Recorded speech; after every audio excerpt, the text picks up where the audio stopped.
Welcome back to the Lars Larson Show. It's First Amendment Friday. Glad to be with you and always glad to take your phone calls and your emails at 866-HEY-LARS. That's 866-439-5277.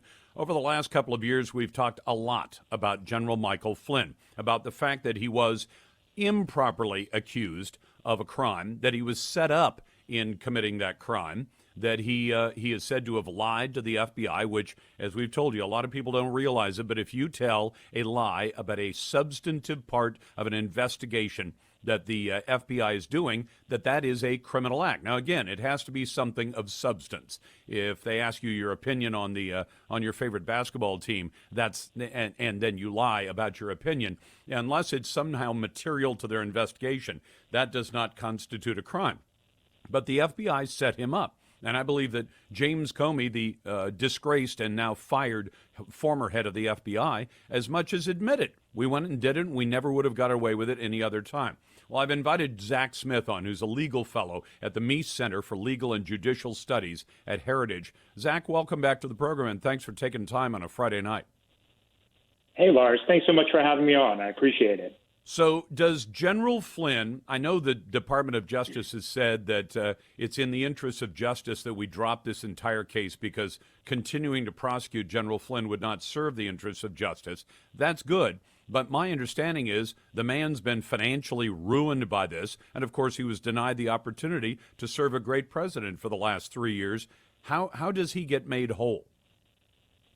Sure, and that's a tough question, Lars. And I think it goes back to why it's so important that the rule of law and the faith in our judicial system and our justice system is restored. And I think Bill Barr has taken a great first step in doing that by dismissing these charges against General Flynn once these new documents and new information came to light.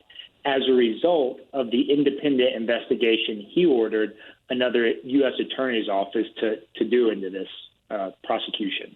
Why did this take so long? I mean, I understand we had another Attorney General who I liked as a senator but was a huge disappointment as Attorney General. But why did it take so long to get to the point where we could identify that this man was set up? Because it seemed pretty clear from the point where we understood that the FBI went to interview him about a conversation he had in which the FBI knew every single word he said in the conversation. So they already knew what he said. The only possible purpose I can think of to have that conversation, since you know every word that was said in it, is to see if you can get some difference between the transcript and what you can reiterate today about what you remember. That seems like a way to get almost anybody in America to lie. Was there any other possible interpretation of it?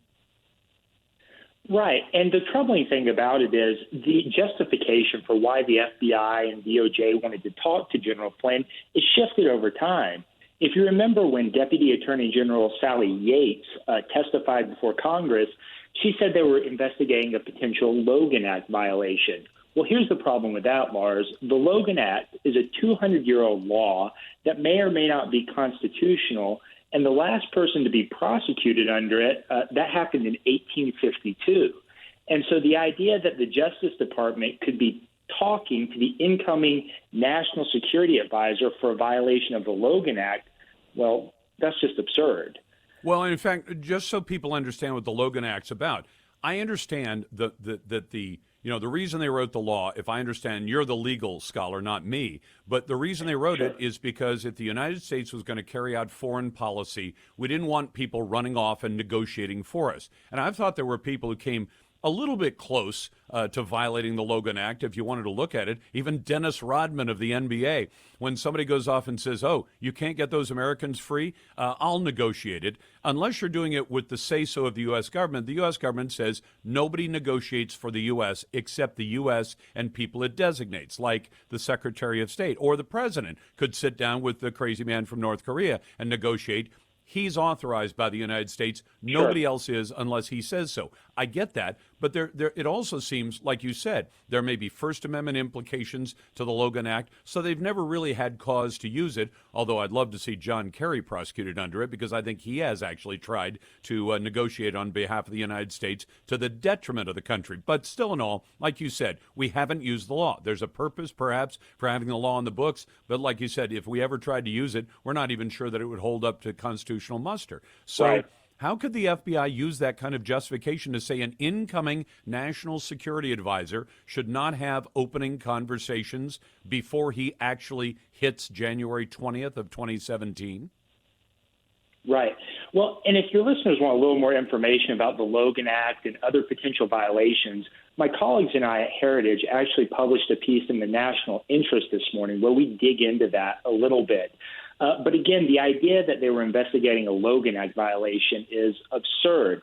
And going back to your earlier question about why this took so long, well, frankly, we didn't even know a lot of this information existed until we received the documents that were released as a result of the independent investigation that Bill Barr initiated.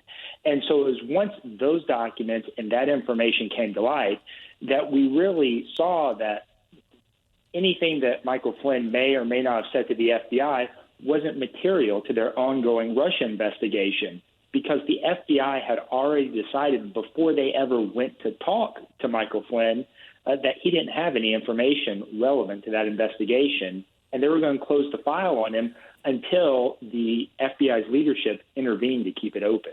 Well, and I think people should realize, tell me this, Zach, I don't know how much you've looked into this, but let me hit you with a surprise question. Sure. Would you imagine that with every brand new presidential administration, when they're brand new, before they've served a term, that there are probably people within the administration who are in that period of time where you have a president-elect, they've picked people to do work for them, and those people get right to work. They get on the phone. And that if we were to take an absolute interpretation of the Logan Act, you could go after many people. I'll bet there were people on Obama's staff who had conversations while it was still President-elect Obama, before he'd taken the oath, who were having conversations with their counterparts elsewhere that would have been, if the FBI looked at it this way, would be technical violations of the Logan Act. But again, it's a little absurd to tell these people, wait until the president actually takes the oath at noon before you can pick up the phone and call your counterpart in another country. Absolutely. And the conversation that Michael Flynn had with the Russian ambassador was perfectly appropriate for him to have as the incoming national security advisor. And so the idea that the FBI were asking questions based on that conversation, which, by the way, they already had the transcript of the conversation when they went and talked to him, the idea that they were trying to investigate, again, the Logan Act is problematic for them on a lot of levels. And really, the other problematic issues that come up here is the shocking lack of the breach of protocol. You know, we've heard James Comey talk about that he just sent a couple of guys over to the White House, something that he wouldn't have gotten away with in any other administration. And there's a reason that the FBI and DOJ have procedures and protocols during any investigation they conduct, is to ensure the integrity of the investigation and that there's a factual basis to support the charges. And what we heard Attorney General Barr say yesterday is that there wasn't a factual basis to support the charges against Michael Flynn. Hey, Zach, last quick question, and this does go outside your lane, so feel free to defer it if you want. But, I mean, Sure. It's a sad statement that a general who served our country in uniform and tried to serve a president and did for a few days, that we might have to put a GoFundMe up. But is there any other way to set right the financial damage that's been done to this man, his house, his life savings, running the guy down to where he couldn't afford lawyers? Can you think of any other legitimate way to set him right? You know, that's a tough question. Unfortunately, Lars, you could potentially sue for malicious prosecution, but that's a very, very tough road for General Flynn to pursue. Could he sue Comey personally? That's a tough question to answer, and I think we need more information before we're able to give an informed answer on that. Okay, question. because Zach, I just have to say, sometimes lawsuits. I mean, I don't like lawsuits in general, but if James Comey got sued and they pried loose some of the millions he's made from books and other endeavors, and some of it ended up in General Michael Flynn's bank account, I would be one of the happier guys in America. That's Zack Smith from the Heritage Foundation. Zack, thanks so much. Coming up, we'll talk about the two men now accused of shooting Ahmaud Arbery in Georgia. And you're listening to The Lars Larson Show.